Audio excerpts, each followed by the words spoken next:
compartir con ustedes en esta tarde. Le puse como título: Dios examina mi corazón. Es muy importante que nuestro corazón sea examinado por Dios. Estudiando este versículo que dice: escudriñame, oh Jehová, y pruébame, examina mis íntimos pensamientos, dice, y mi corazón. Esta palabra escudriñar, dice, significa poner a prueba, examinar. O sea, nosotros tenemos que ir constantemente con Dios y decirle eso. ¿Sabes qué, Dios? Ponme a prueba. La palabra prueba me dice intentar, probar y hacer la prueba. La palabra examinar dice que significa fundir. Cuando aquí el salmista David, que escribió este salmo, que le dice: examíname mis más íntimos pensamientos, él está diciendo: refínalos. Fundir dice que también significa acrisolar, artífice, fundidor, fundir, limpiar, purificar y refinar. Me llamaba la atención esta palabra que dice acrisolar, y dice que esto quiere decir que es cuando un metal es pasado por temperaturas muy fuertes. Yo creo que aquí nuestro hermano Cabrales sabe un poquito más de eso, porque él es herrero y trabaja en la herrería, y él, para poner una cerca y darle forma de acuerdo a lo que el cliente le pida, tiene que pasar todo ese metal que ahí le dan, el material, y darle la figura. Pero para darle esa figura necesita pasar ese metal por el fuego, se necesita ser acrisolado, dice. Y en este caso, esta palabra acrisolar significa depurar, purificar. Y dice que uno de los metales, esto se utiliza con los metales, este proceso, y dice que el oro pasa por este proceso, por el fuego, con el objetivo de ser refinado, con el objetivo de quitar las impurezas, con el objetivo de probar la calidad para darle forma y darle brillo. Imagínense si eso es con el oro. Cuando nosotros le decimos a Dios: Dios, examina mi corazón, eso es lo que le estamos diciendo: pruébame para que vea yo de qué calidad soy. Dice que el oro, al momento que es refinado y pasado por el fuego, y al momento que decimos refinar, significa que el oro se le tiene que quitar lo que no es oro, porque entre más veces el oro es pasado por el fuego, dice que más puro sale el oro. Y cuando nosotros compramos una cadenita o un anillo, dependiendo los quilates, no vale lo mismo uno de 12 quilates, 16 o 24 quilates. El que vale más, aquel que tiene más quilates. ¿Por qué? Porque fue pasado por más proceso, por más veces el fuego. Entonces aquí el salmista le dice eso a Dios: pruébame, purifícame. Entonces se necesita un buen fundidor para que pueda salir ese oro, y nuestro fundidor es nuestro Dios. Entonces, cuando nosotros vamos delante de Él y le decimos: purifícame, Él lo va a hacer. Él nos va a pasar por algún proceso, pero todo va a depender de nuestro corazón, que nosotros se lo pidamos. Job 23:10, después de que él pasó por todo ese proceso, cuando se le mueren sus hijos, en un solo día se le quita todo lo que él tenía, dice él en Job 23:10: mas él conoce mi camino, me probará y saldré como oro. Entonces vemos aquí que la prueba lo que va a producir en nosotros es que nosotros seamos refinados. Por eso es de que cuando nosotros pasamos por pruebas, es un proceso que Dios permite que lo pasemos con ese propósito de que nosotros seamos refinados como el oro. Pero Pedro va más allá. En 1 de Pedro 1:7 dice: para que sometida a prueba vuestra fe, mucho más preciosa que el oro. O sea, nuestra fe vale aún más que el oro, dice, el cual, aunque perecedero, se prueba con fuego. Él está hablando del oro. Sea hallada en alabanza, en gloria, en honra, cuando sea manifestado Jesucristo. ¿Quién lo está diciendo? Pedro. Si recordamos Pedro, ¿qué es lo que hizo él? Lo reconocemos porque negó a Jesús. Era una persona que era muy impulsivo, que se dejaba llevar, que tenía un temperamento muy impulsivo. Entonces, él mismo más adelante, cuando escribe esta carta, él dice que su fe tuvo que ser probada. ¿Y a través de qué? De ese proceso en el que Dios lo estuvo llevando. Hasta el último momento que Dios estuvo con él, lo probó. ¿Por qué? Porque si no lo hubiese probado, el carácter que Pedro tenía en ese momento, hasta antes de muerto nuestro Señor Jesucristo, todavía no había sido perfeccionado para que él le encomendara el trabajo que le iba a encomendar. Cuando le pregunta que si lo amaba, y dice que 3 veces le preguntó, y le dice, tú sabes que te amo. Dice, pues pastorea mis ovejas. Pero esto qué pasa, de que días antes él lo había negado. Él había dicho, prefiero ir yo a la muerte, a que tú vayas a la muerte, yo voy a ir contigo. Y al momento que tuvo esa situación él enfrente, nosotros vemos cómo es de que lo negó. Aquel que decía amar tanto a Jesús, lo negó. A lo mejor nosotros podemos decir, yo nunca negaría a Jesús. Y yo puedo decir, yo nunca negaría a Jesús. Pero lo negamos cuando pecamos. Con nuestros hechos negamos a Jesús. Lo que Él hizo por nosotros, invalidamos su muerte. Entonces aquí nosotros vemos que cuando pasamos por una prueba, por un proceso, esto nos ayuda a nosotros para que nuestra fe sea refinada. No se trata de que nosotros nos hagamos un examen superficial, sino de ir a lo profundo de nuestro corazón. Un examen siempre nos va a arrojar cómo estamos espiritualmente. Incluso si nosotros vamos al doctor y le pedimos al doctor que nos haga un estudio, que nos examine, a lo mejor muchos de ustedes o de nosotros tenemos algún malestar y ¿qué es lo que decimos? Voy a ir al doctor que me hagan un chequeo. Hay personas que acostumbran a hacerse un chequeo anual y van al doctor y le hacen todo un estudio, le sacan sangre, le mandan a hacer estudios de laboratorio y ya cuando están sus estudios, pues ya el doctor puede ver, lo puede examinar, pero es un chequeo profundo. Eso el doctor no lo va a ver a simple vista, sino que tiene que ser un examen, y ahí el doctor pues va a detectar varias cosas. Te va a decir, ¿sabes qué? Pues tienes el colesterol alto, tienes los triglicéridos, tienes infinidad de cosas, y te hace ciertas recomendaciones. Te dices, tienes que hacer ejercicio, tienes que hacer una dieta, tienes que dormir a tus horas, tienes que hacer esto, y te da una dieta. Come bien, aliméntate bien y te vas a sentir mejor, y nos vemos en un mes. Y en ese mes tenemos que echarle ganas. ¿Para qué? Para que cuando nos toque ir otra vez, nuestra salud pueda estar en buenas condiciones. Si eso es en el área física, imagínense en lo espiritual. Si Dios tuviera que hacer en este momento un examen en nuestra vida, ¿qué encontraría en nosotros? Que a lo mejor hay amargura, hay falta de perdón, hay avaricia, hay enojo, hay ira, muchos pecados que pueden estar en nuestra vida. Y es ahí en donde Dios necesita que nosotros nos examinemos. Nosotros tenemos que hacer este estudio todos los días. No es como en la vida natural de que pues cada año me lo hago, o cada 2, 3 años, sino que es todos los días examinarnos delante de Dios. Jeremías 3:13, Dios le habla al pueblo de Israel a través de Jeremías y le dice: reconoce pues tu maldad, porque contra Jehová tu Dios has prevaricado y fornicaste con los extraños debajo de todo árbol frondoso, y no oíste mi voz, dice Jehová. Y esta palabra reconocer también significa examinar. Examínate, dice, pues de tu maldad, pues de tu delito, de tu pecado, porque contra Jehová tu Dios has prevaricado. Y esta palabra prevaricado también significa te has rebelado, has apostatado. Y a pesar de esta advertencia que Dios le hacía a su pueblo a través de Jeremías, dice que su pueblo no quiso oír la voz de Dios.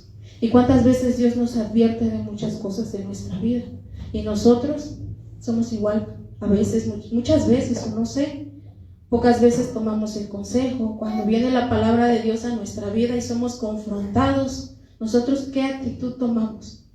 realmente digo, ¿sabes qué, Dios? Si es cierto, perdóname. Estás examinando mi corazón a través de tu palabra, a través de este mensaje que escuché, a través de esta palabra, a través de mi devocional que hice y que leí en tu palabra.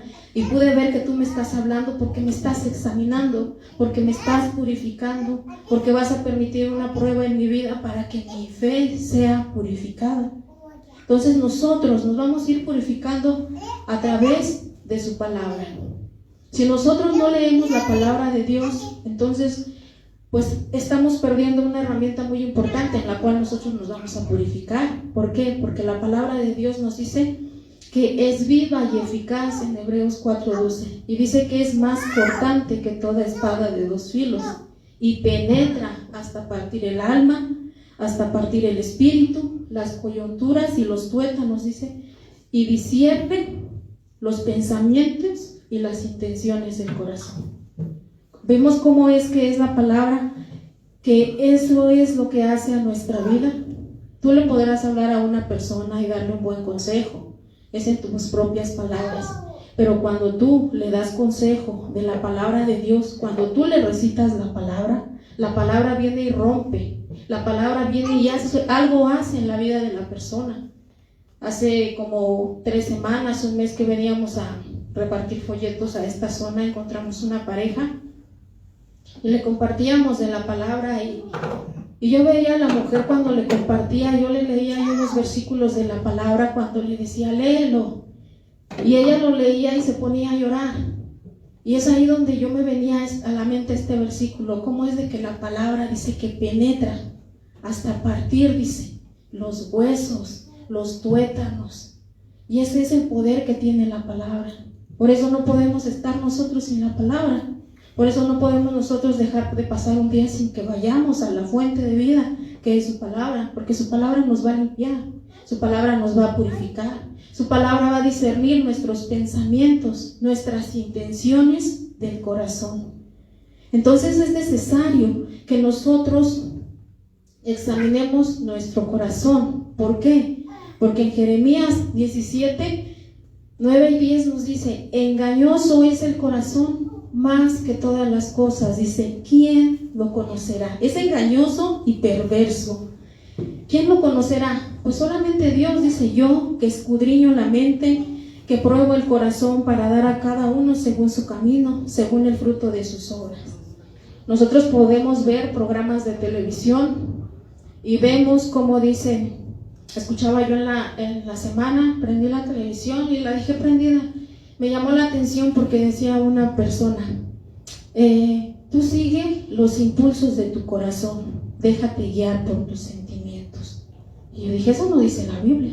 Cuando un cristiano se deja guiar por sus sentimientos y sus emociones, entonces está poniendo de lado sus convicciones y los mandamientos de Dios. Yo como cristiano no me puedo dejar llevar por mi corazón, por mis emociones, porque esos me van a traicionar. ¿Por qué? Porque la palabra de Dios me dice que engañoso es el corazón y perverso, dice, más que todas las cosas. Y esta palabra engañoso significa que es torcido. Imagínense cómo está nuestro corazón. Dices, engañoso, está torcido, es fraudulento, dice, está manchado. Eso es lo que hay en el corazón de nosotros. Muchas personas dicen, pero yo no soy malo, yo no he robado, yo no he matado, yo no he hecho nada malo, ¿por qué me dices que soy malo? He escuchado muchas personas que dicen eso, pero dice Dios, engañoso es el corazón más que todas las cosas. Nos engaña, y nos engaña a nosotros mismos, que nosotros podemos estar pensando que estamos haciendo bien, y realmente no, porque hay maldad en nuestro corazón. Dice que es perverso. Esta palabra perverso dice que significa débil e incurable. Eso es lo que hay en nuestro corazón. Nuestro corazón es débil.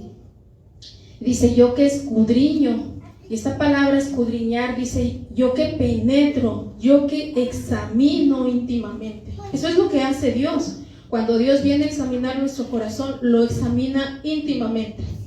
Es una, como dijeran, una operación de corazón abierto. Cuando nosotros nos exponemos a la palabra y venimos delante de Dios, eso es lo que hace. Nos los examina íntimamente, dice que Él busca, Él descubre, todo eso significa escudriñar. Él espía, Él explora muy bien. Entonces dice que todo eso es lo que hace Dios en nuestra vida. Y dice que aquí la palabra mente es en nuestro ser interior, nuestros pensamientos. Todo eso es lo que Dios hace. Lo va examinando, lo va buscando, lo va descubriendo íntimamente, va penetrando hasta lo más profundo de nuestro ser. Por eso vemos en Proverbios que nos dan el consejo que dice: guarda tu corazón, porque de él mana la vida, sobre toda cosa guardada. Es como diciendo, de todo lo que tienes que guardar, por eso dice, sobre toda cosa guardada, guarda tu corazón. Le da cierta importancia al corazón. ¿Por qué? Porque del corazón mana la vida. Ahí está la vida. Por eso es de que nosotros tenemos que guardar nuestro corazón. Otra de las cosas que nosotros tenemos que ser examinados es para no ser avergonzados. En 1 Corintios 11:31 dice: si pues nos examinásemos a nosotros mismos, no seríamos juzgados. Y esta palabra también aquí en esta parte de examinarnos es discernir, examinar y juzgar. Si nosotros, dice, nos examinásemos, no fuésemos avergonzados. Aquí lo que les decía hace rato, Pedro, él pensaba que estaba bien delante de Dios, pero era necesario que Dios quitara ese orgullo que había en su corazón para que Dios lo pudiera utilizar, para que le pudiera encargar ese rebaño. Entonces así es lo que nosotros tenemos que hacer para no ser avergonzados delante de Dios principalmente. Y vemos cómo es la importancia que Dios pone énfasis en nosotros, de que nosotros tenemos que examinar nuestro corazón. Otra de las características o de las cosas que tenemos que hacer es examinar nuestro corazón para obtener la aprobación de Dios. Y esa es la principal, ¿no? Más que la aprobación de los seres humanos, es la aprobación de Dios. Segunda de Timoteo 2:15, el apóstol Pablo le habla a Timoteo y le dice: procura con diligencia presentarte a Dios aprobado, como obrero que no tiene de qué avergonzarse, que usa bien la palabra de verdad. Entonces aquí nosotros podemos ver que le encarga esto, dice, procura, dice, con diligencia, con temor, que siempre tú te presentes delante de Dios aprobado, como alguien que no tiene de qué avergonzarse. Y esta palabra dice que aprobado aquí en este versículo significa que es una persona que es apta o competente en algo. Cuando nosotros vamos a buscar un trabajo, muchas veces nos ponen a prueba. A veces te dice, ¿sabes qué? Te voy a poner a prueba 3 semanas, 1 mes, 2 meses o hasta 3 meses. Y si pasas la prueba y si eres apto para las cosas que necesito que hagas, pues te voy a dar ya el trabajo. Pero si pasa ese tiempo y no cumplimos las cosas con las que nos están diciendo, pues nos van a decir, ¿sabes qué? Muchas gracias, pero pues no, estoy buscando a otra persona con otras características y tú no las reúnes. Entonces nosotros vemos que cuando Dios hace una prueba en nuestra vida, lo hace porque nos quiere dar una responsabilidad mucho mayor. Y podemos ver en la vida de José. José era una persona que, si bien podemos ver que, por ejemplo, con Pedro, él todavía tenía ese orgullo en su corazón. Con José no dice lo que había en el corazón de José. Sin embargo, Dios permitió que él fuera probado con un propósito. José, al momento de que es vendido por sus hermanos, pues él en ese momento no entendía el propósito que Dios tenía detrás de toda esa situación, cuando fue vendido a los ismaelitas, después cuando fue comprado como esclavo allá por Potifar, cuando la esposa de Potifar lo seduce y es llevado a la cárcel. Él hasta ahí pues no entendía y pues tal vez se lamentaba y decía, pero pues ¿por qué me he portado bien? Pero él entendió que Dios lo había llevado allí con un propósito. Y en Génesis 45:7 le dice, cuando él ya se exhibe ante sus hermanos, ya se descubre ante ellos, les dice, y Dios me envió delante de vosotros y para preservarlos posteridad sobre la tierra, para darles vida por medio de gran liberación.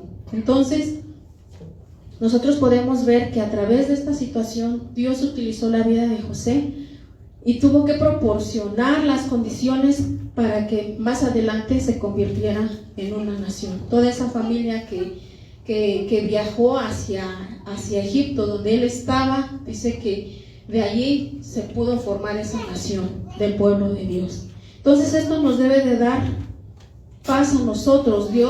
José en este momento, él sabía que Dios tenía todo bajo control. Y yo creo que esa es la actitud que muchos de nosotros tenemos que tomar cuando pasamos una situación difícil que no sabemos el por qué. Pensar que Dios tiene todo bajo control. Porque si pensamos que a Dios se le escapaba algo de las manos, entonces ¿en qué Dios confiamos? Hay un canto que la letra dice: Dios siempre tiene el control. ¿Por qué desesperarme? ¿Por qué atemorizarme? ¿Por qué cuestionarle a Dios si Él siempre tiene el control? Aunque no entienda lo que suceda, dice, vivo tranquilo, soy bendecido, vivo en paz, porque Dios siempre tiene el control.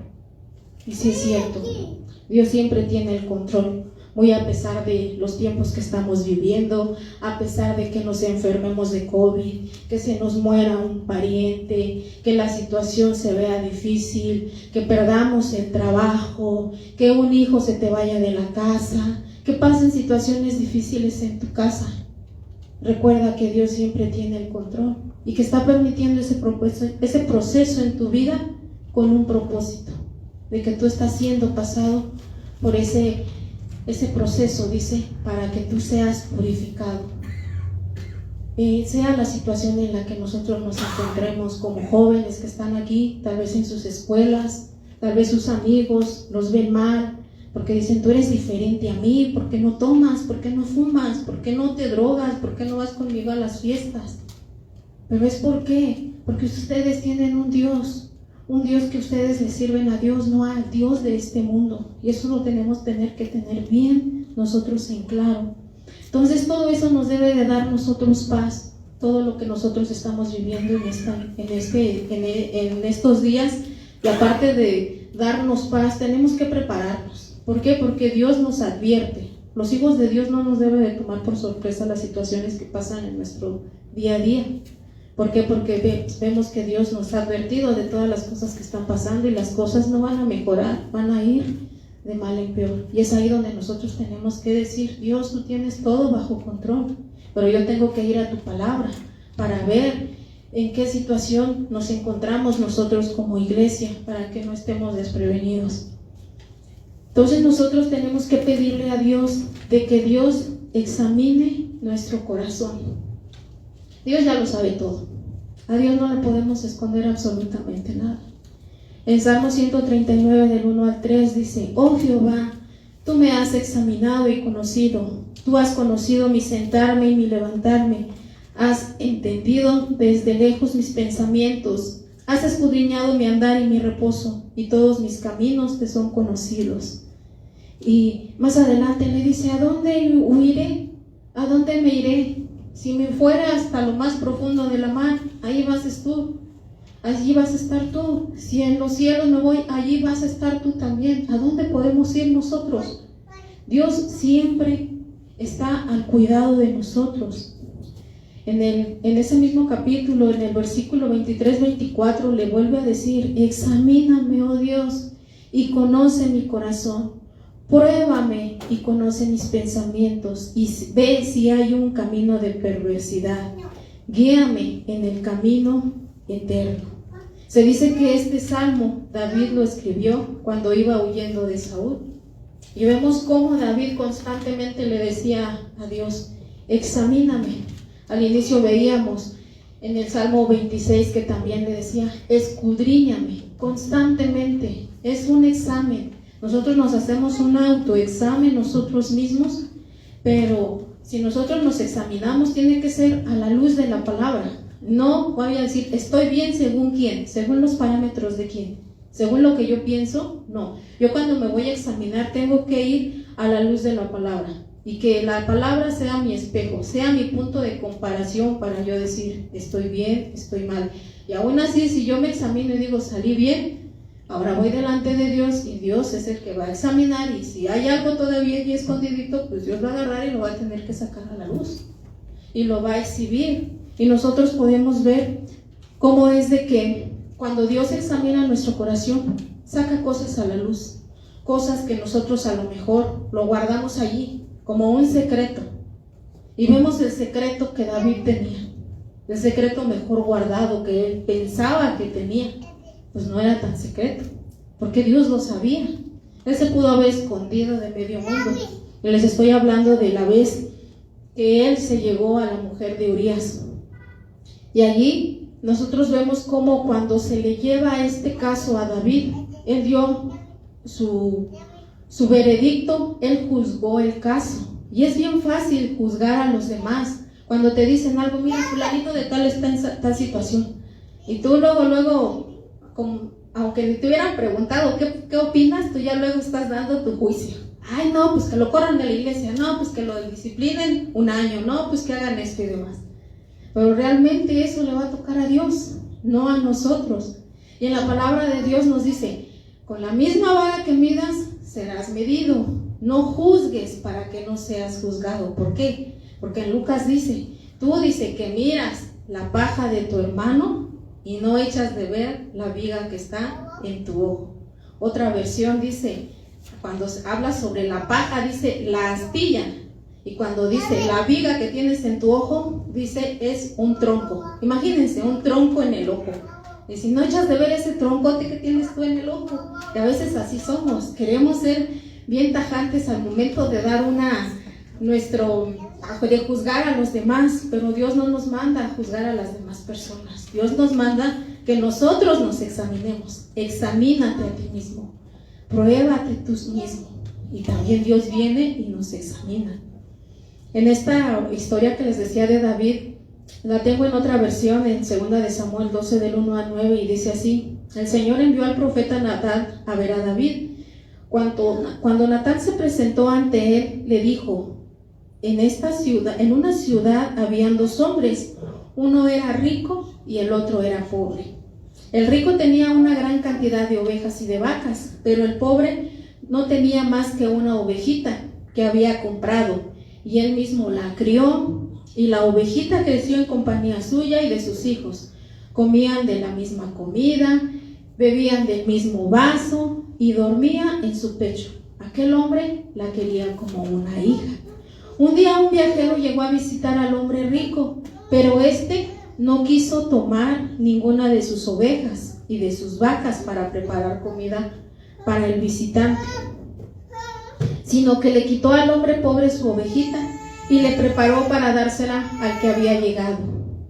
David, dice, vemos en la actitud de David, o sea, él era el rey, le traían los casos para que los juzgara, y él era el rey. Entonces cuando el profeta le dice este caso, David dice que se enfureció bastante contra aquel hombre y le dijo a Natán: te juro por Dios que quien ha hecho tal cosa merece la muerte. Ese fue el juicio que dio David. Y debe pagar 4 veces el valor de la oveja. O sea, va a pagar los 4 veces el valor y después lo tienen que matar, porque actuó sin mostrar ninguna compasión. Entonces Natán le dijo: tú eres ese hombre, y esto es lo que ha declarado el Señor, el Dios de Israel. Yo te escogí como rey de Israel y te libré del poder de Saúl. Te di el palacio y las mujeres de tu Señor, y aún el reino de Israel y Judá. Por si eso fuera poco, te habría añadido muchas cosas más. Y le dice: ¿por qué despreciaste mi palabra? Hiciste lo que no me agrada. Has asesinado a Urías elitita, usando a los amonitas para matarlo, y te has apoderado de su mujer. Entonces vemos cómo David, cuando es confrontado con su pecado, él llora amargamente. Y después de él arrepentirse, de él clamar, implorar perdón a Dios a través del Salmo 51. Cuando nosotros vamos al Salmo 51, ahí dice que ese salmo fue escrito por David después de que se había llegado a la mujer de Urías, después de que fue confrontado por su pecado. David pensaba que estaba haciendo bien. Vemos cómo David se había venido examinando. Lo vimos en el Salmo 26, en el Salmo 139, pero era en esos tiempos cuando él se decía, examíname, era cuando iba huyendo de Saúl. Pero ya para esta ocasión Saúl ya no estaba, ya había muerto, ya David ya estaba gobernando como rey. ¿Qué pasó aquí con David? Se descuidó completamente y dejó de examinarse. Entonces, cuando nosotros nos descuidamos y dejamos de examinarnos, va a venir Dios a examinarnos y va a sacar a la luz todo aquello, porque la palabra de Dios dice que no hay nada oculto que no se haya de descubrirse, y que no hay nada que no haya de saberse, y todo aquello que se ha hecho en tinieblas, dice, a la luz se oirá, y todo aquello que hayamos hablado, dice, en los aposentos o en lo secreto, será proclamado por las azoteas. Entonces nosotros vemos aquí cómo David, él cuando es confrontado con su pecado, él se arrepiente. Y él cómo ora a Dios. En ese mismo capítulo 51, verso 11 y 12 dice: no me eches de delante de ti y no quites de mí tu Santo Espíritu. Vuélveme el gozo de tu salvación y espíritu noble me sustente. Vemos cómo lo que hace el pecado es de que nos aparta de Dios, porque aquí se le había ido el gozo a David, el gozo de su salvación, y eso es lo que va a hacer el pecado en nuestra vida. Cuando nosotros caemos en pecado y cometemos pecado, ¿qué es lo primero que queremos o que no queremos hacer? Ya no queremos venir a la iglesia. Si estábamos sirviendo, ya no queremos servir. Si estábamos haciendo algún trabajo, ya no lo queremos hacer. ¿Por qué? Porque estamos en pecado y el pecado nos avergüenza.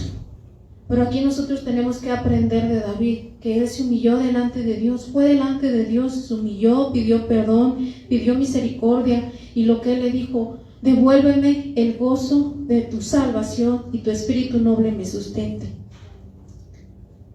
Más adelante le dice: porque no quieres sacrificio que yo lo daría, no quieres holocaustos, los sacrificios de Dios son el espíritu quebrantado, al corazón contrito y humillado, no despreciarás tú, oh Dios. ¿Cómo vemos que Dios eso es lo que le importa? Nuestro corazón, lo que hay en tu corazón, ese corazón que a lo mejor hay algo, yo no lo sé, tú sí lo sabes y Dios lo sabe, pero Dios te dice: ese corazón contrito y humillado, yo no lo voy a despreciar, yo lo voy a recibir, yo lo voy a examinar, yo lo voy a limpiar, yo lo voy a restaurar, lo voy a purificar, lo voy a hacer que brille, lo voy a hacer útil. Eso es lo que hace Dios en nuestra vida cuando nosotros venimos con un corazón. ¿Por qué? Porque la palabra de Dios siempre nos dice que nosotros le clamemos, que le busquemos mientras Él pueda ser hallado. Si tú te sientes triste, solo, abatido, la palabra de Dios nos dice en Mateo 28: venid a mí todos los que están trabajados y cargados, y yo los haré descansar. Así nos dice el Señor. Él nos hace descansar de cualquier situación que haya en nuestra vida. Entonces vemos aquí cómo es que David va delante de Dios y le pide eso. El Salmo 26, 11 y 12 le dice también: mas yo andaré en mi integridad, redímeme y ten misericordia de mí. Mi pie ha estado en rectitud, en las congregaciones bendeciré a Jehová. Y esta palabra integridad, que lo veíamos hace 2 domingos atrás, es estar completo, es estar en inocencia y es estar rectamente. Nosotros vemos cómo la vida de David estuvo de muchos altibajos, y él le daba un consejo a su hijo Salomón. En Primera de Crónicas 28:9 dice: y tú, Salomón, hijo mío, reconoce al Dios de tu padre y sírvele con corazón perfecto y con ánimo voluntario, porque Jehová escudriña los corazones de todos y entiende todo intento de los pensamientos. Si tú le buscares, lo hallarás, mas si lo dejares, Él te desechará para siempre. Vemos cómo es Dios y cómo esa lección, cómo eso que aprendió David, se lo recomendaba a su hijo Salomón. Y eso es lo que tienes que hacer tú, papá, tú, mamá, tienes que recomendarle a tus hijos: camina en integridad, Camina en obediencia a Dios. Sírvele con un corazón perfecto y con ánimo voluntario, dice, porque Jehová escudriña todos los corazones. Lo que haya en el corazón de tus hijos solamente, a lo mejor tú lo sabes o presientes, pero Dios sí lo sabe. Y esa es la recomendación que también aquí se puede aplicar para los papás. Si tú ya eres abuela, para tus nietos puedes recomendarles, puedes aconsejarles. El consejo nunca llega tarde. Uno siempre es dar consejo, dar palabra de lo que a ti te ha ayudado, de lo que a ti te ha bendecido, ha sido de beneficio para ti. Tú lo puedes dar a otros, puedes compartir lo que Dios ha hecho contigo. Amén. Entonces siempre, cuando nosotros hacemos un examen en nuestra vida, nosotros ya no podemos seguir siendo los mismos. Un examen siempre, les decía yo, nos tiene que llevar a un cambio. Cuando vamos al doctor y te dice, ¿sabes qué? Tú estás a punto de que te dé diabetes, eres prediabético. Y no, pues esa enfermedad uno dice, no, yo le tengo miedo porque ya no voy a poder comer lo que más me gusta. Ya no me voy a poder tomar mi coca, echarme mi conchita en la mañana, ya no me voy a poder echar mi soda todos los días. O sea, ya no voy a poder comer mucha sal, carbohidratos, todo eso. No, ahora sí, me someto a una dieta. Pero vimos que en lo natural, ese examen siempre nos trae cambios a nuestra vida. Y en lo espiritual también, cuando Dios nos examina y saca todo a la luz, debe de ser para que haya un cambio en nuestra vida. Entonces, un examen nos debe de llevar a la madurez. En Santiago 1:3 dice, sabiendo que la prueba de vuestra fe produce paciencia, mas tenga la paciencia su obra completa, para que seáis perfectos y cabales, sin que os falte cosa alguna. Y esta palabra prueba es digno de confianza. La palabra perfectos dice, o sea, cuando nosotros pasamos por todo este proceso, dice, mas tengan la paciencia, su obra completa. Cuando nosotros pasamos por una prueba, dice que la prueba va a producir fe y paciencia en nuestra vida. Pero esta paciencia va a tener su obra completa si nosotros somos perfectos. Y esta palabra perfecto es completo en varias aplicaciones de trabajo, crecimiento mentalmente y carácter moralmente. Es alcanzar la madurez. Vemos cómo es de que este proceso por el cual nosotros pasamos, cuando dice que la prueba de vuestra fe produce paciencia, y esa paciencia nos va a dar madurez. Cuando dice cabales, y cabales dice sin que os falte cosa alguna. Esta palabra cabales es completo en toda parte, perfectamente sano. Entonces todo esto es lo que nos debe de producir el hecho de que nosotros seamos sometidos a diversas pruebas. Y dice que cuando seamos sometidos a diversas pruebas es que nuestra fe se va fortaleciendo, nuestra fe se va puliendo, nuestra fe va siendo transformada, va sacando brillo, va sacando ese valor. Entonces no nos sintamos mal cuando pasamos por una prueba, si ya sea por pecado, si ya sea porque Dios quiere probar algo en ti, si ya sea porque Dios simple y sencillamente quiere encomendarte algo más, pero necesita trabajar en ti en algún área. ¿Qué área de tu vida es en la que está uno así como tambaleando muchas veces? Cada quien tiene un área diferente. El área que a lo mejor yo flaqueo no es la misma que cada uno de ustedes. Tiene alguna debilidad, la debilidad que yo tengo. Somos diferentes. Dios nos ha creado de una forma diferente, pero Él conoce nuestro corazón. Y ahí en esa debilidad es en donde Dios va a ir trabajando día con día, día con día. Pero que no se nos olvide que Dios siempre está al pendiente de nosotros y Él siempre nos ve. Nos podemos esconder de medio mundo. Tú como esposa o esposo podrás hacer algo y te escondes de tu esposa para que no se dé cuenta de algo, o viceversa. Las esposas podemos hacer algo y que nuestro esposo no se dé cuenta, pero se da cuenta el de arriba, y Él es el más importante. Y es ahí donde Dios, perdóname, examina mi corazón porque estoy actuando de una forma incorrecta. Esto a ti no te agrada, esto tú no te deleitas. Un comentarista, Matthew Henry, dice: Dios lleva la cuenta estricta de cada paso que damos, de cada paso bueno y de cada paso malo. Él sabe por qué regla andamos, hacia cuál finalidad nos encaminamos, con qué compañía andamos. Cuando soy separado de toda compañía, tú sabes lo que tengo en mi corazón. No hay palabra vana, ni palabra buena en mí, sin que sepa qué origen tuvo en mis pensamientos, y con qué intención fue dicha. Donde quiera que estemos, estamos bajo el ojo y la mano de Dios. No podemos descubrir cómo Dios nos escudriña. No conocemos cómo somos conocidos. Tales pensamientos deberían evitarnos pecar. Y sí, nosotros podemos saber que si somos examinados en un área de nuestro cuerpo, que vamos al doctor, pues sabemos que si nos hacen un estudio, pues nos van a meter en la aguja y nos van a sacar sangre. Pero con Dios no sabemos cómo vamos a ser probados.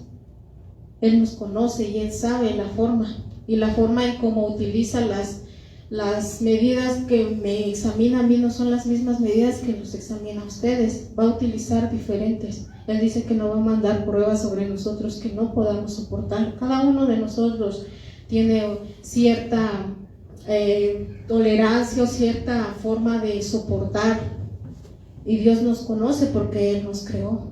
Pero es ahí donde nosotros tenemos que ir delante de Dios y examinarnos nosotros mismos día con día, todos los días, así como lo hacía David, constantemente, y no confiarnos, porque el confiarnos nos va a llevar a pecar, nos vamos a descuidar. David se descuidó andando por el terrado del patio del palacio, viendo a una mujer que se estaba bañando, y la miró y la codició, le entró por la vista, y no solamente eso, la mandó traer. Ahora, a lo mejor todo hubiera quedado con que la miró y hasta ahí, bueno, la vi, pues ya cierro mis cortinas y me doy la vuelta y ya. Ah, no, pero la vio, manda a preguntar quién es y manda a traerla y luego se acuesta con ella.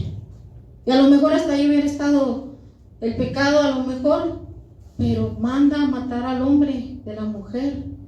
Y todo eso, ¿se dan cuenta cómo empezó bien poquito? Nada más con la vista, nada más con la mirada. Los hombres son seducidos por la mirada. Es el diseño de Dios. Ellos son atraídos por la mirada. Nosotros, las mujeres, por el oído. Nos hablan bonito, así nos conquistaron nuestros maridos, por el oído. Nos hablaron bonito y órale, con una canción, no sé, o algo, te hablaron bonito.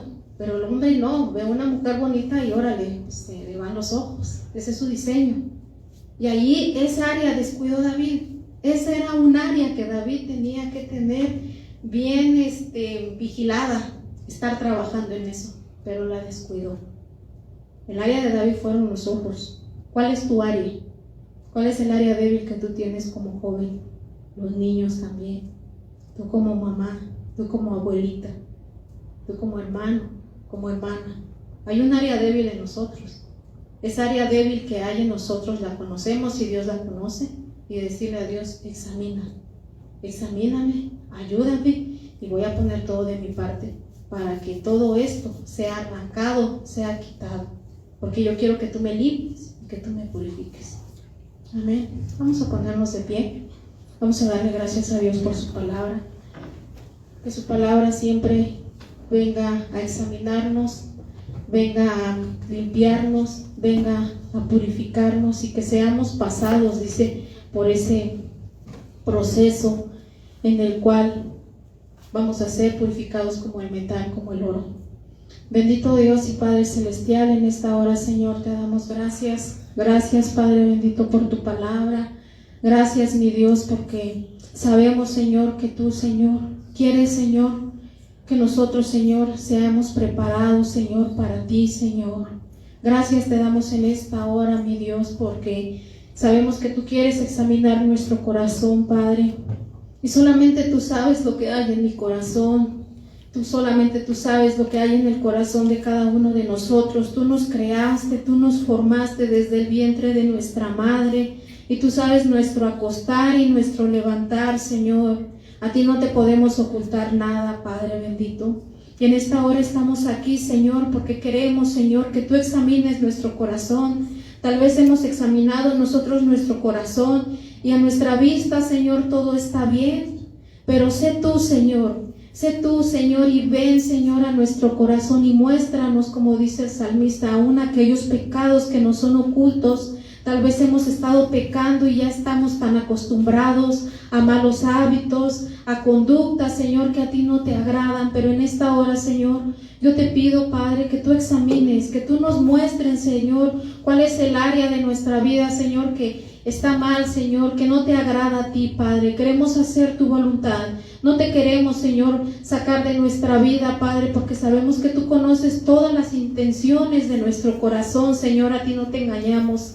Pero en esta hora yo te pido, Padre, que seas tú, Señor, limpiando, transformando, purificando, Señor. Que tu palabra, Señor, cada vez que nosotros, Señor, seamos expuestos a tu palabra venga a limpiar, venga a purificar, venga, Señor, a fundir, venga, Señor, a refinar, Padre celestial, toda nuestra vida, Padre. Quita todo aquello, Señor, que haya en nuestro corazón, ya sea enojo, ya sea orgullo, tal vez haya falta de perdón, tal vez haya, Señor, muchas cosas que a ti no te agrada, tal vez haya avaricia, malas palabras, Señor. Yo no sé, Padre, tú conoces el corazón de cada uno de mis hermanos, pero en esta hora yo los pongo delante de ti, mi Dios, y que seas tú, Señor, con tu amor, con tu poder sanador, Padre celestial, purificando, mi Dios. Gracias te doy en esta hora porque tú eres bueno, tú eres santo, tú nos bendices y tú nos guardas, Padre. Bendice la vida de cada uno de mis hermanos y yo te pido que tú los estés guardando de todo mal, Señor, de todo peligro y que tú les des ese valor, Señor, para enfrentar el día a día, Padre. Gracias te doy en esta hora. Te pido que tú bendigas, Señor, su regreso a sus casas, a sus hogares, Señor, y que guarde su camino. En el nombre poderoso de Jesús. Amén. Amén, hermanos. Que Dios les bendiga.